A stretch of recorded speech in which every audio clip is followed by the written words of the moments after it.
արդեն 18-րդ համագումարն է, 18-ի ցույց է տալիս, թե ինչ կուսակցություն ենք մենք։ Քիչ կուսակցություններ կան հիմա Հայաստանում, որոնք որ այդքան շատ համագումարներ են սրանցնել։ Պետության, անկախության, ամեն ինչի սկզբում կանգնած ենք եղել մենք եւ շարունակել ենք մեր գործունեությունը։ 17 համագումարում էլ մենք խոսացել ենք նույն գաղափարների մասին։ Մեր ձգտումն է եղել, որ Հայաստանը լինի հարգավաճ, հզոր, ազդեցիկ երկիր տարածաշրջանում, ապահովելով իր ժողովրդի կենսունակությունը, իր ժողովրդի բարեկեցությունը։ Միևնույն ժամանակ մենք միշտ երազել ենք եւ ձգտել ենք համաշխարհային հայության համախմբելով Սփյուռքին, հայ ժողովրդին դարձնել ազդեցիկ եւ հարգված ողջ աշխարհում եւ այդ մրցակցության մեջ ուրիշ ազգերի հետ մենք լրացուցիչ մեծ ուժ ենք ունենում Հայաստան եւ Սփյուռք։ Մենք անընդհատ քննադատել ենք իշխանություններին այն բաների համար, որ իրենք չեն արել այդ ճանապարհով գնալու համար, պայքարել ենք արդարության համար, պայքարել ենք կոռուպցիայի դեմ, պայքարել ենք ազնվության համար, որ երկիրը պատկանի ոչ թե 1, 2, 3 հոգու, այլ պատկանի ամբողջ ժողովրդին։ Այդ ամեն ինչը մնացել է։ Եվ մեր գաղափարներն են մնացել ու մենք շարունակելու ենք իրականացնել, իսկ բոլոր թերությունները, որոնք մենք քննադատում ենք, ոչ թե կան, այլ բազմապատկվել են։ Բայց մի նոր իրավիճակ է ստեղծվել, որը նախկին ժամանակներում մենք 17 համագումարների ժամանակ մենք չենք ունեցել։ Մեր կողքը գտնվում է մի պետություն Ադրբեջան, որտեղ մանկապարտեզի տարիքից սկսած սրսկում են ատելություն հայ ժողովրդի նկատմամբ, եւ նա լիքն է այդ ատելությամբ, այդպես են դաստիարակել այդ ժողովրդին։ Իրանք հանդգնություն ունեն Հայաստանի այս տարածքի վրա։ Մենք պարտվել ենք պատերազմում, կոտրտվել ենք, այժմ գտնվում ենք այս վիճակում։ Մեր դեմ կանգնած է հզոր, ռազմական, մեզ ատող, խնդիրներ ունեցող մեր հետ մի պետություն։ Ինչ է պետք անել։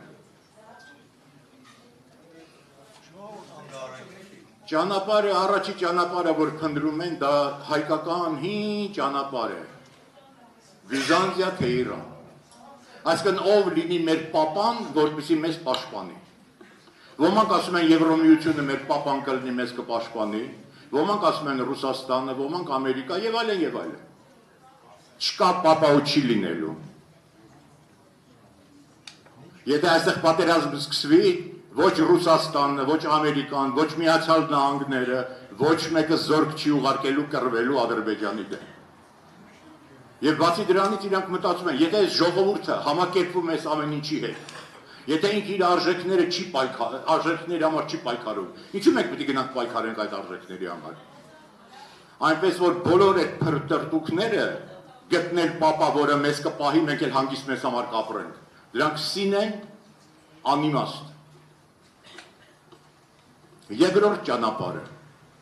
որը ընտրել է ներկա այս չարաբաստիկ իշխանությունը, որի ջանքերով մենք կգանք այս վիճակի մեջ։ Նա ասում է եկեք զիջենք։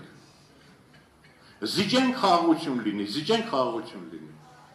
Ի սկզբանե եւ իմ համար եւ մեր գործընկերների համար եւ շատ-շատերի համար այդ ճանապարհը ստորացուցիչ էր եւ ոչ արդյունավետ։ Բայց ժողովրդի մի զգալի հատված մտածում էր. միգուցե իսկապես ինչ որ մի հատ թուղթ կստորագրվի եւ կգա խաղաղություն։ Եվ մենք սպասեցինք տարիներ, այդ տարիների ընթացքում մենք ունեցանք ավելի շատ կորուստ, քան ունեցանք պատերազմի ժամանակ։ Ու այդ կորուստների հետ միասին մենք ոչ մի խաղաղություն չստացանք։ Նույնիսկ եթե հիմա որևիցե թուղթ ստորագրվի, դա նշանակում է, որ մենք մեր ակլավները, մեր ստրատեգիական կարևորագույն բարձունքները տալիս ենք Ադրբեջանին, այսինքն դրանով դրդում ենք իրան հեշտ պատերազմ հայտարարել մեր դեմ։ Այդ ճանապարհը տանում է մեզ անդունդ։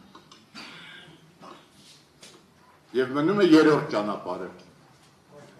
Երրորդ ճանապարհը, որ մենք ասում ենք հերիք եղավ, ո՞լ եղավ։ Մենք չենք զիջում։ Մենք մեր արժեքները պահում ենք։ Մենք մեր խնդիրները ոնց մեր առջև դրել ենք, այդպես էլ անելու ենք։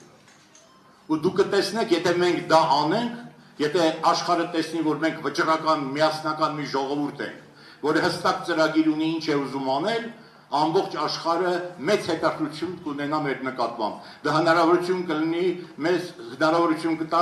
կապեր ստեղծել նաև աշխարհի ուժի կենտրոնների հետ։ Իսկ ուժի կենտրոնները դա Ռուսաստանն են, Միացյալ Նահանգներն են, Չինաստանն է, Եվրոմիությունն է, Իրանը մեր կողքը կանգնած տարածաշրջանում հսկայական ուժ է։ Մենք հարաբերություններ ունենանք նաև Թուրքիայի հետ։ Սա է ճանապարհը։ Այն ժողովուրդները հազարամյակների ընթացքում, որոնք վերցել են այս ճանապարհը, արժանապատվությամբ պայքարել են իրենց շահերի համար, նրանք հաղթել են եւ կան քարտեզի վրա։ Նրանք, ովքեր հանձնվել են եւ ուզեցել են զիջելով ինչ-որ մի բանի հասնել, նրանք արդեն քարտեզի վրա չկան։ Դա է ճանապարհը։ Ես կարծում եմ այսքանից հետո մեր ժողովուրդը արդեն պատրաստ է այդ ճանապարհով գնալ։ Պետք է փոխել ճանապարհը, ուրեմն պետք է փոխել նաև այն իշխանությունը, որը տարել է մեզ այդ չարիք ճանապարհով։ Եվ երբ որ մենք փոխենք միասնական, մենք հանդես գանք, ներկայացնենք մեր պահանջները ու ասենք, որ ոչ թե մենք իշխանությունը փոխում ենք, որ չենք սիրում, այլ փոխում ենք, որտեղ ինքը այս ճանապարհով է գնում, իսկ մենք այս ճանապարհով ենք գնալու։ Դա կլինի առաջի ազդանշան ամբողջ աշխարհին, որ մենք նորից խաղի մեջ ենք։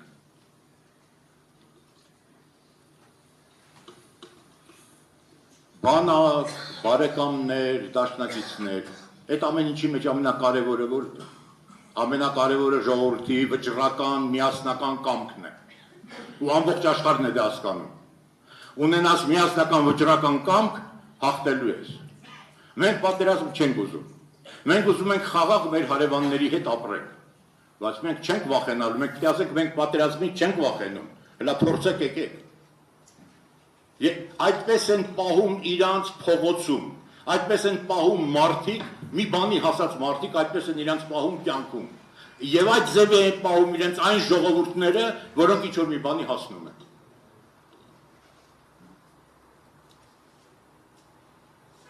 Իսկ ինչ պահանջները մենք պետք է դնենք։ Առաջինը մենք չենք համակերպվի Արցախի դատարկումից։ Առաջի խնդիրը Արցախի ժողովուրդը պետք է նորից վերաբնակվի, պիտի ունենա որոշակի ինքնուրույնություն եւ միջազգային ուժերի կողմից, մեծ կենտրոնների կողմից երաշխավորություն անվտանգության։ Հնարավոր է դրան հասնել։ Շատ դժվար է։ Գրեթե անհնարին է թվում, բայց հնարավոր է։ Հնարավոր է, որտեղ բացի այդ ուժի կենտրոններից կա մի ընդհանուր արդեն համաշխարհային տեսակետներ կապված ժողովուրդների ցեղասպանության եւ այլն։ Եվ այդ ամեն ինչը պետք է օգտագործել։ Պետք է լինի համաշխարհային հայկական կառույց, սա շատ մեծ դեր կարող է ունենալ եկեղեցին, սփյուռքը, եկեղեցին պետք է կարողանան համախմբել ոչ միայն հայերին այս հարցի շուրջը, այլ մենք ունենք բազմաթիվ բարեկամներ, մեծ պաշտոնյա, շատ հարգված աշխարհի մարդկանց, որոնց համար ընդունելի չի, երբ որ բռնի տեղահանություն է լինում ժողովրդի։ Կարևորը այն չի, որ ես տեսնեմ խնդրի վերջնական լուծումը, կարևորն է, որ այդ խնդիրը մենք ընդունում ենք որպես խնդիր, այդ դեպքում քայլ առ քայլ կգնանք այդ խնդիրը լուծելու։ Կարճ ժամանակում կլինի, երկար ժամանակում, բայց այդ խնդիրը պետք է լուծվի։ Ըստ որում հաշվի առեք, Ալիևը շատ լավ է աշխատում աշխարհի հետ, հասարակական կարծիք ստեղծելու համար։ Ինքը ծախսում է միլիարդներ։ Մենք ունենք սփյուռք, որը կարող է անել այն, ինչին որ Ալիևի միլիարդներն էլ չէին հերիքի։ Ու մենք այդ բանը չենք օգտագործում։ Իհարկե Արցախի հարցի հետ միասին պետք է լինի գերիների վերադարձ եւ այլն, հասկանալու է, բայց պետք է ձևակերպել այդ պահանջները։ Սահմաններ Ադրբեջանի հետ, ես այդ օտար բառերը չօգտագործեմ, սահմանի ճշտումը բանի հետ, շատ հստակ է, ասենք որտեղ սկսվեց 88 թվի, 85 թվի, բայց առանց անկլավների։ Մեզ պետք չի մեր անկլավը Ադրբեջանում իրանք պետք է հանդգնեն ուզենան իրանք կլատը, որտեղ այդ անկլավներում եթե եղավ Ադրբեջանը, դա նշանակում է դուք ու ներսում պահում ես օտար զորք, որը ցանկացած բա կարող եք այդ ոչնչացնել։ Սպառազինություն։ Մենք պետք է ասենք, որ Ադրբեջանի հետ միասին մենք պետք է ունենանք բալանս ուժերի, որ ոչ մեկի մոտ գայթակղություն չառաջանա դիմացինի վրա հարձակվելու։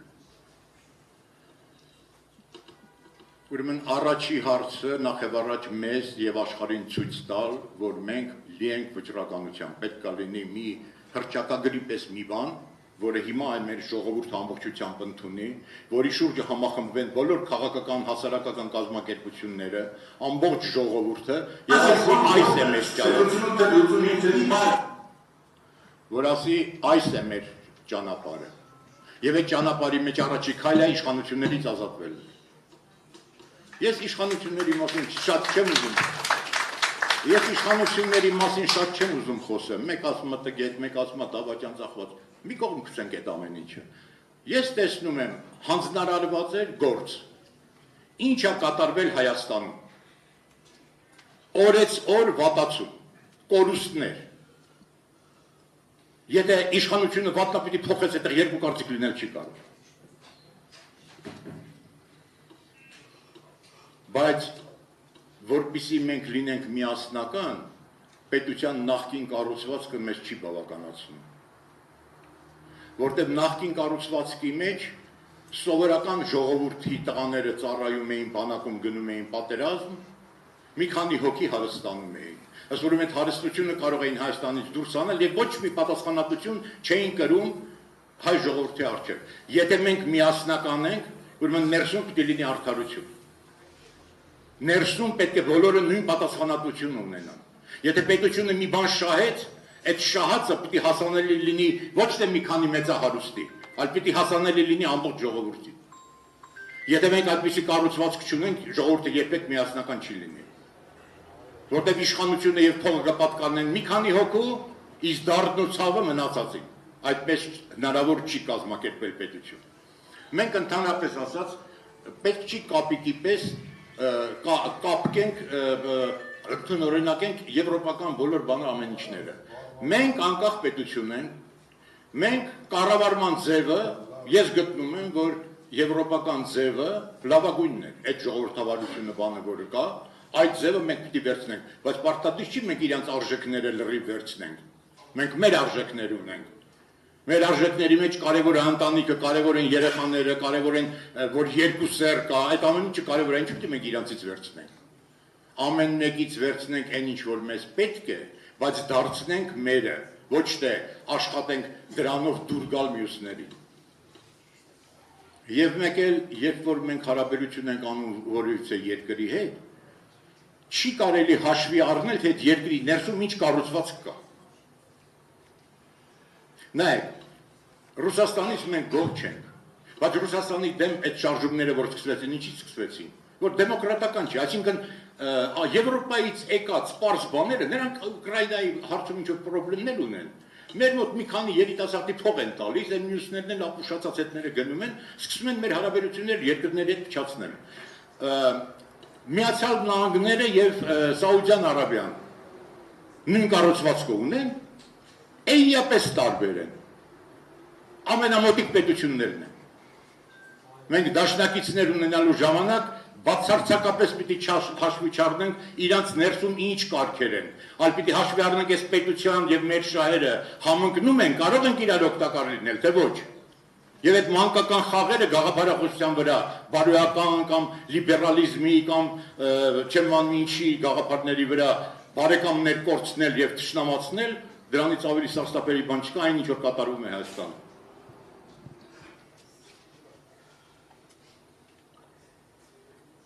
Հիմա հեշտ է ասել, որ իշխանությունը պետք է փոխել։ Դուք ինքներդ տեսաք, քանի հատ, քանի պայքար եղավ եւ չբերեցին դրան։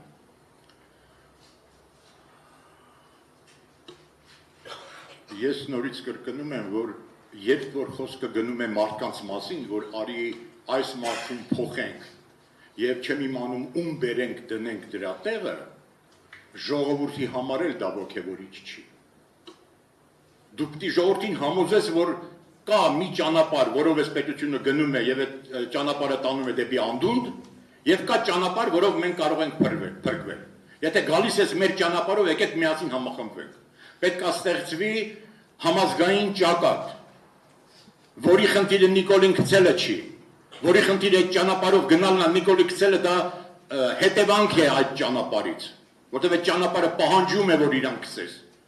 Որտեղ սկսենք վիճել, թե բա ով լինի Նիկոլի փոխարեն, իսկի մարդու անուն պետք էլ չի տալ։ Ճակատ, եթե այդ ճակատը չկա, impeachment-ը փակուղի է,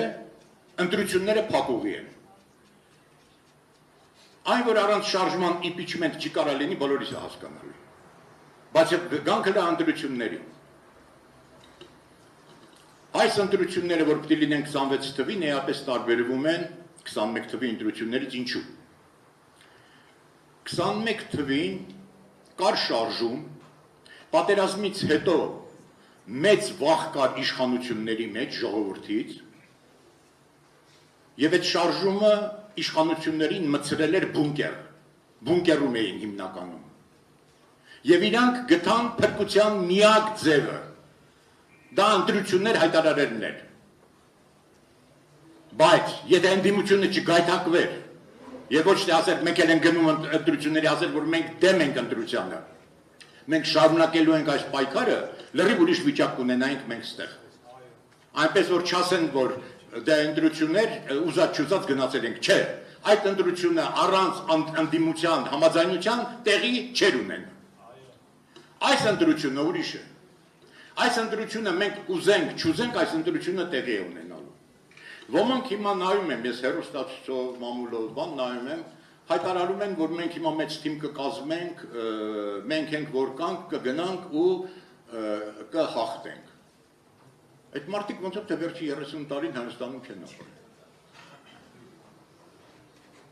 Այն միտքը, որ ես կարող եմ գնալ, շատ ձայն հավաքեմ, եւ իշխանությունը ստիպված կգնա, այսինքն կհաշվի ձայները, կասի վայ ներողություն ես գնացի, տենց բան կարող է լինել Հայաստանում։ Եթե տենց բան լինի, դա նշանակում է նրանք, ովքեր ենթադրում են այդպիսի բան, իրանց ենթադրության մեջ, ուրեմն Նիկոլը շատ ավելի բարոյական եւ բարձր մակարդակի մարդ է, քան նախորդ բոլոր իշխանությունները։ Բայց այդպես է։ Ուրեմն այդ ճանապարհը անիմաստ է։ Ասում են, լավ, կգնանք շատ ձայն կհավաքենք, հետո կսարքենք 96 թիվ։ 96 թիվը դեռ դուք շատ ձայն հավաքեք, դա էլ է պրոբլեմ։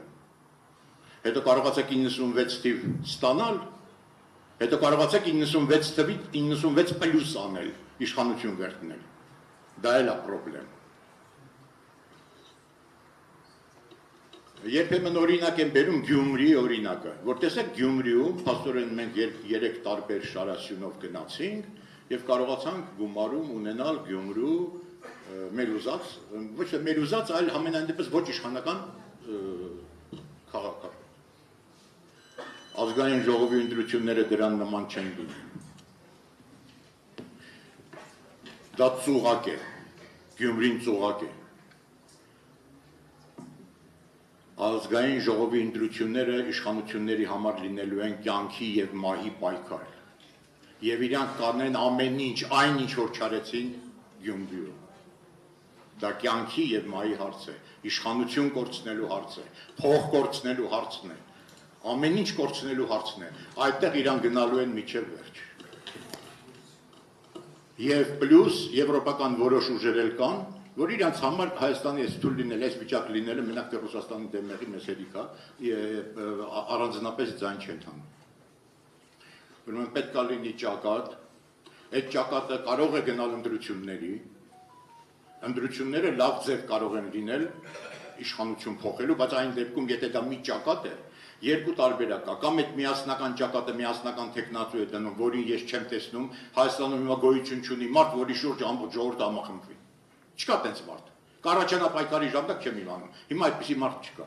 Կարելի է իսկապես միասնական ճակատով գնալ ընտրություններին, 2-3 մասի բաժանվել, մտնել ընտրություններ, բայց ընտրությունների ավարտելուց հետո չկանգնել, որտեղ հաստատ հաղթելու ենք։ Միջև վերջ գնալ եւ իշխանությունը վերցնել։ Առանց դրա Հայաստանը վերանում է։ Ես դրա համար առաջարկում եմ, որ մեր նորընտիր ղեկավարությունը կուսակցության նախապատրաստի նախագիծ փաստաթղթի, թե ինչի շուրջն ենք համախմբում մյուսներին բոլորին, փորձ անի իր ջանքերը թափի այդ միությունը ստեղծելու, ով կգա, ով չի գա, բնական է, որ շատերը քաղաքական ուժերից կարող չկան, բայց քաղաքական ուժերը Հայաստանի բնակչության 10%-ն չեն կառավարում։ Մնացած ամբողջ ժողովուրդը շփոթված վիճակում։ Եթե դու ազնիվ, անկեղծ ժողովրդին ճանապարհ ես ցույց տալիս, համոզված եղի, որ ժողովուրդը հետևից կգա։